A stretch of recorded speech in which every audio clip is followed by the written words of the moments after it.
How did the CIA and Mossad manage to track down the Iranian Supreme Leader's secret compound?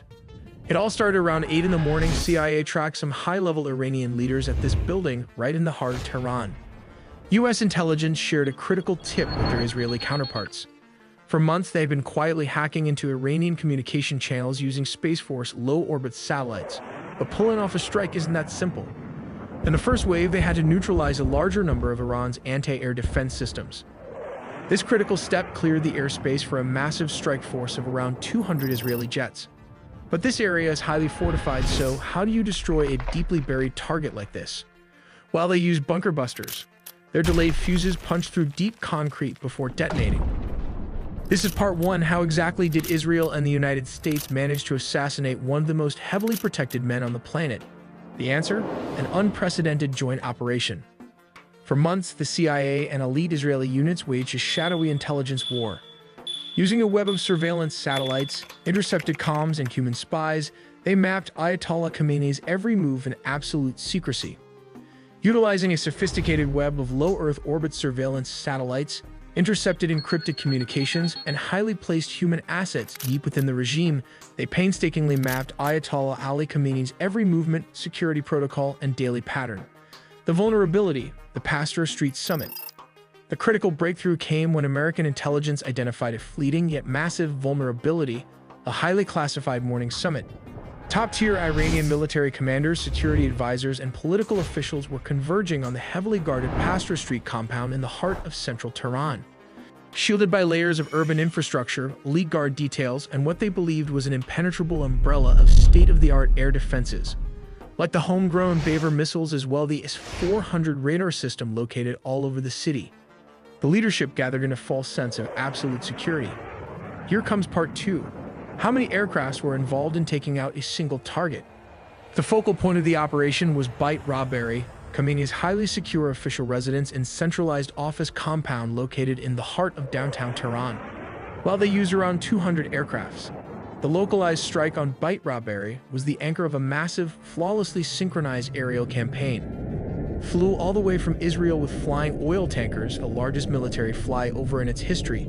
The Israeli Air Force deployed an armada of approximately 200 fighter jets equipped with GPS bunker buster bombs.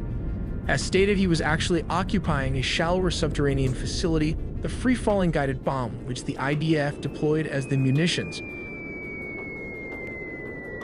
It easily pierced the earth and reinforced concrete, triggering a catastrophic collapse of the entire underground structure. According to leaked Israeli intelligence reports, exactly 30 heavy munitions were dropped directly onto the Supreme Leader's compound to guarantee total structural failure. Obliterating such targets relies on specialized bunker buster munitions equipped with delayed action fuses, allowing them to physically penetrate deep into the ground and concrete before detonating. As a dedicated specialized squadron delivered the 30 bunker busters directly to Khamenei's compound, the rest of the armada operated simultaneously across Iranian airspace. They dropped hundreds of munitions to cripple over 500 targets, instantly blinding critical air defenses and neutralizing ballistic missile silos. Here comes part 3, and this is Iran's mistake. How the Iranian made a very big mistake to protect its leader. Because he was occupying a shallower subterranean facility, the deployed munitions easily pierced the earth and reinforced concrete, triggering a catastrophic collapse of the entire underground structure. Intelligence sources later revealed a critical tactical flaw in his positioning.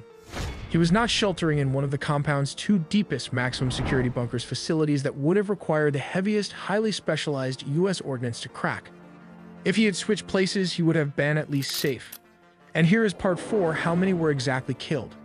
While the complete list of eliminated targets is still undergoing global intelligence assessment, the strike successfully decapitated Iran's operational leadership in a single devastating blow. Killed alongside Khamenei were top-tier military figures, most notably Major General Mohammad Pakpour, the head of Iran's Revolutionary Guard, and top national security advisor Ali Khamanei. Tragically, the blast also claimed the lives of several of Khamenei's family members who were present. But the first wave with 200 jets and U.S. Tomahawk cruise missiles did not just hit his compound. The U.S. cruise missiles was the one to take out anti-air defense system, while the 200 IDF jets took out the Iranian leadership. All in all, US and Israeli forces struck approximately 2,900 targets across Iran.